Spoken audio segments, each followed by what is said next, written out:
We went back to the Outer Banks this year, and naturally I had to go back to the best place that we found on the Outer Banks. And this time we were dining in, and that's starting right now. Awful Arthur's is a family-run restaurant in the Outer Banks that has been operating for close to 40 years. There's always a wait, which is partially due to its proximity to the beach and a residential area of beach houses, but also due to its ubiquity and family-friendly nature. During our 2021 OBX trip, with some limitations due to the global health situation, we got to try Awful Arthur's in the Kitty Hawk area of the Outer Banks for takeout 2 times. The first time we sat at the picnic tables adjacent to their gift shop, and the second time it was a low-key takeout affair at our beach house while we packed to leave. During our 2022 trip, we wanted to dine in and get the full experience. After a very small hiccup with the table seating system, we did get a table and got to see Awful Arthur's in action. Just like any vacation area, seating at a popular place like Awful Arthur's is really touch and go. They actually close on Tuesdays and Wednesdays, so we wanted to make this place one of our first stops. We decided to get there just before 5 p.m. on Sunday, and were told that our wait would be an hour. From there, they take your phone number and they give you a phone call when your table is ready.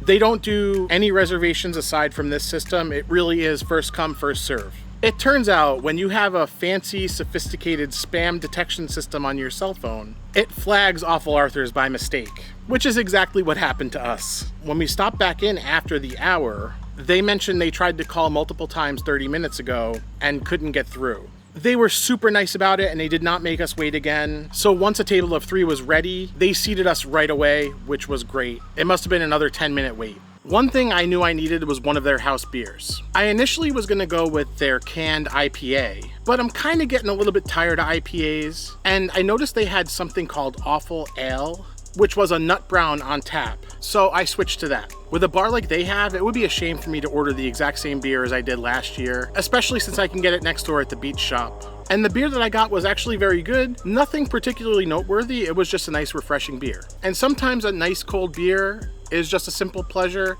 and doesn't have to be complicated. I totally missed that they also have a bunch of house cocktails, including something called Awesome Arthur's, which they describe as all white liquors and Awful's blend of juices topped with Cruzan 137. But this is the kind of place where there will always be a next time, so next time. By the way, if you're enjoying this video so far, be sure to hit it with a like so YouTube knows to share it with more people like you. I really didn't know what to do in terms of ordering this time, although a nice fried seafood platter did sound really good to me. But for the purpose of this review, we've already been there, done that. Plus, that's what Cassie got, so we got some updated footage anyway. They did have a catch of the day board, and I thought it was really funny that they had teriyaki and hot and spicy tuna listed. Burgers also sounded really good, but I figured I couldn't go all the way to the coast in a southern state and just order a burger that could probably get anywhere. I did see something on the appetizer menu that really caught my eye, and also saw that their oyster and steamer bar was a sight to see. So I figured a nice steamed seafood platter was in order for this particular trip. Why the heck not? Cassie threw in an order of hush puppies because they're always so good. But this time we noticed they only gave us one type of plain butter for dipping and not the honey butter like last year. And also that the hush puppies were a little bit more on the darker side this time. The flavor was still good though. So last year they had given us these little tubs of honey butter, I think it's some kind of margarine substitute thing, that actually worked really well with the fried cornbread. Moving on, I wanted to try the Bad Barracuda Bites, described as Awful's tuna bites with a Cajun kick. I really like how they stayed within the Awful-verse nomenclature here by calling these bad. I was actually really impressed by these. They were basically little breaded nuggets of fresh tuna, and I think it was the same kind of breading that I had on the oysters last year, that they then deep fry, and then once they're nice and crispy and out of the oil, they hit them with a Cajun seasoning. Let's get this out of the way first. Awful Arthur's has been around a long time, and obviously a lot about the experience hasn't changed, and that probably includes this garnish. They serve these on a bed of lettuce, which is a little bit tacky and outdated, but that's kind of what you get when you visit a place with such history. It's served with like a chipotle ranch, and the flavors are absolutely incredible. Tuna can be kind of a bland fish, especially chunked up like this. Between the breading and the seasoning and the sauce, there was plenty to carry this relatively plain tuna. And because these were small chunks, they were fried through, but still really, really tender. I really enjoyed this. I actually saved a hush puppy or two to have alongside my seafood platter. The platter that I went for was the Awful Combo, sticking with the negative adjective Awfulverse theme.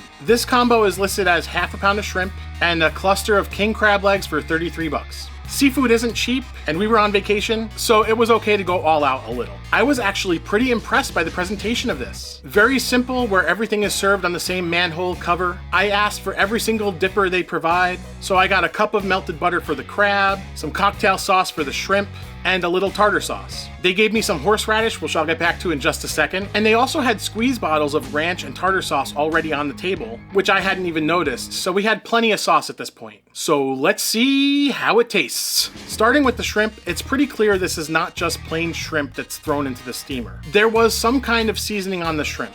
The main issue with this is that they're steamed whole with the shells on, and the seasoning is added at that point. And since the shells have to get peeled off for consumption, I guess you can get down and dirty with it a little bit and let the seasoning get on your fingers and then transfer it back onto the shrimp and eat it that way. But there's still a lot of seasoning lost to the shells, and I wasn't gonna sit there and eat the shells. The crab was a little bit more plain, but that's not bad to say at all. It's the typical situation where you gotta work a little bit hard to get to the meat of the crab, and that occupies a little bit of your time while you sip on your beer and enjoy your vacation. In this case here, the knuckles were a little bit more fishy tasting than the legs, which is typical. You dip it in a little butter, and you get that sort of sweet taste of the crab along with the decadence of the butter. Not a whole lot to say here, but we gotta talk about how nuts I got with the horseradish. I had one shrimp deployed for consumption and decided to load it up with horseradish. Why the heck not, right? Let me tell you, that was an experience. As it always does, horseradish takes your breath away, and by applying so much, I basically ensured that the entirety of my sinuses would be cleared out by the time I finished that bite.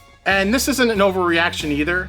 That was some spicy horseradish. We had fun though. I mentioned Awful Arthur's also has a beach shop right across the street. It was actually closed the evening that we went to dine in, but we did make it back a little bit later in the week because Noah really likes checking that place out and because it's really close to the beach house where we stay.